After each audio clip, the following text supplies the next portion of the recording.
What's up guys, welcome back, and this video is going to be a list of my top 10 games for 2018, with the number one spot actually being my game of the year.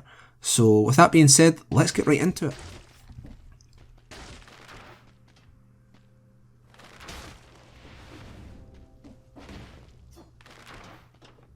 Coming in at number 10 we have Dead Cells. Now I played this on a Nintendo Switch, and it's not exactly a game I thought I would enjoy as much as I did, because I'm not exactly into the roguelike games.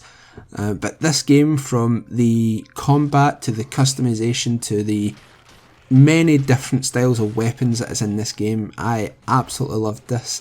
The graphic style is fantastic, the audio is great. It had its hiccups on the Switch at the start, but those have pretty much all been ironed out as of right now. If you haven't played this game, I highly recommend it. It is absolutely fantastic, and I hope there's a second one.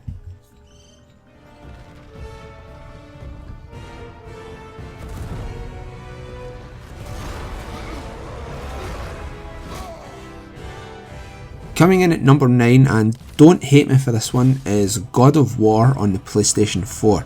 Now I know this game is the Game Awards Game of the Year, but for me it wasn't quite good enough for my Game of the Year.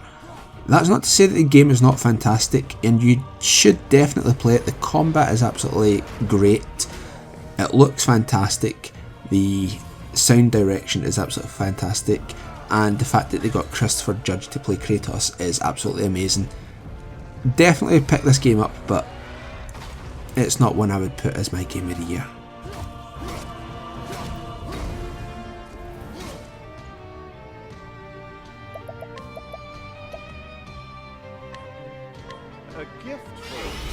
And coming in at number 8 is Octopath Traveler. This game is absolutely fantastic. It is the game that for me took me back to the golden age of RPGs, which is the SNES, or the Super Nintendo Entertainment System, or the SNES if you want to call it that. The art style, the music, the fact that it's turn-based gameplay, everything about this game for me was the perfect RPG experience. I absolutely love it. I'm probably going to start it again at one point, just so I can play through it all over again. And yeah, if you haven't played this game, like every other game I'm going to say this about on this list, if you haven't played it, definitely play it. It is absolutely fantastic.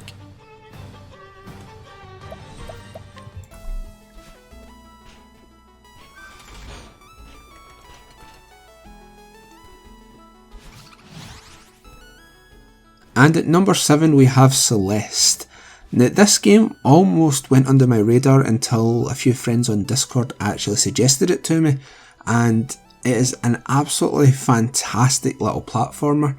While it can get pretty challenging, once you actually realise what you need to do to get through it, it is very rewarding. If you haven't played this game yet, definitely pick it up. The music and art style is a little retro, if you can say it that way, but it's an absolutely fantastic game. If you like games like Super Meat Boy, you will definitely like Celeste.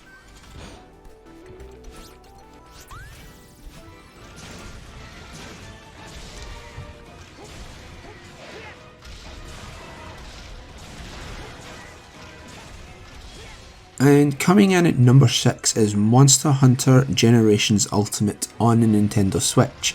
Now this to me is the better of the two Monster Hunter games currently on the market, and the reason for that is just because it feels better, at least to me it does. There is more content, there is a higher difficulty of it, there is not more customization, probably about the same, but if you look at how the weapon designs go between Monster Hunter Generations Ultimate and Monster Hunter World, the designs look better on both the weapons and the armour in Generations Ultimate compared to Monster Hunter World, so that for me is a big thing as well. Now that's not to say that when Monster Hunter World expansion Iceborne releases that I might not change my mind, but that's next year and I will be giving that a try. But right now for me, Monster Hunter Generations Ultimate takes number 6 on my top 10 games of 2018 and is currently the better game.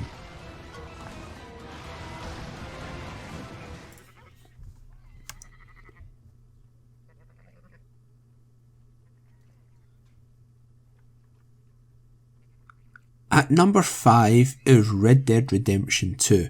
Now, I played the Ultimate Edition of this game on my PlayStation 4 Pro, and while it may not look as impressive as it does on the Xbox One X at a native 4K, it still looks absolutely fantastic. The gameplay is quite good as well. There is an annoying dead zone on the controller, but that's something you kind of get used to after a while. Graphically, the game is fantastic. The world is a little empty, but it is set way back when, so that's not, I don't want to say an excuse, but it lends to that a little bit. It gives it more authenticity that the world is kind of empty. But this is the game that I thought would take Game of the Year at the Game Awards this year. It did take a lot of awards anyway, but I thought this would be the one that ultimately takes Game of the Year.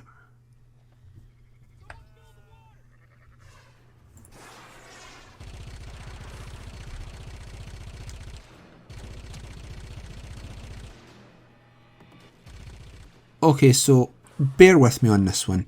My number 4 game for 2018 is Warframe. And now I know this game released originally in 2013, but it only released around 3 weeks ago on a Nintendo Switch, and that is the version that I am adding to my top 10 list for this year. Now, it may not be the smoothest or the prettiest port of the game, but I have already put in over 200 hours on this game and I absolutely love it. Now, I also play this on my Xbox One and my PlayStation 4 and my PC, but I have put more time into Warframe on my Switch this year than I have on any other system. The game is just so addicting, it is fantastic, and it's a free to play game, so if you haven't downloaded it already, go do that.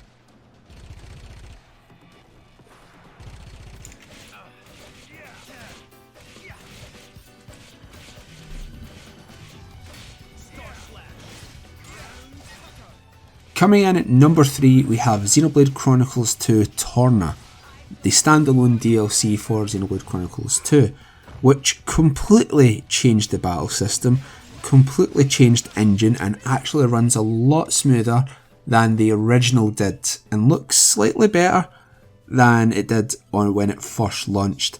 The storyline for this, which leads up to Xenoblade Chronicles 2, is absolutely fantastic, and if you haven't got this yet, it's definitely one that you should buy, either by getting the DLC in-game or just going out and buying the cart standalone. It's an absolutely fantastic game, definitely get this.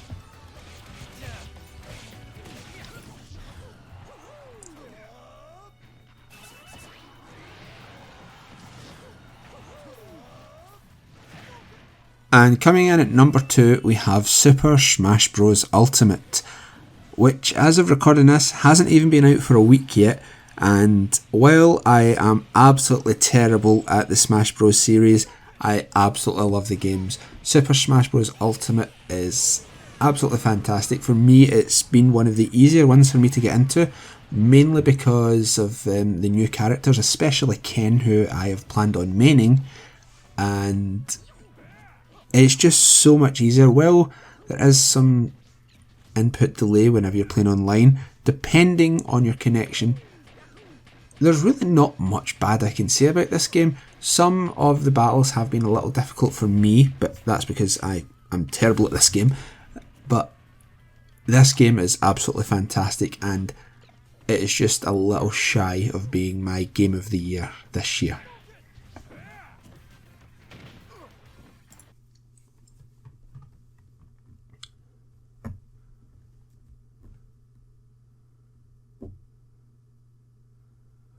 Okay, so for my number one, I couldn't decide if I wanted to go with either Ark on a Nintendo Switch or Fortnite on a Nintendo Switch. Both of these games run buttery smooth.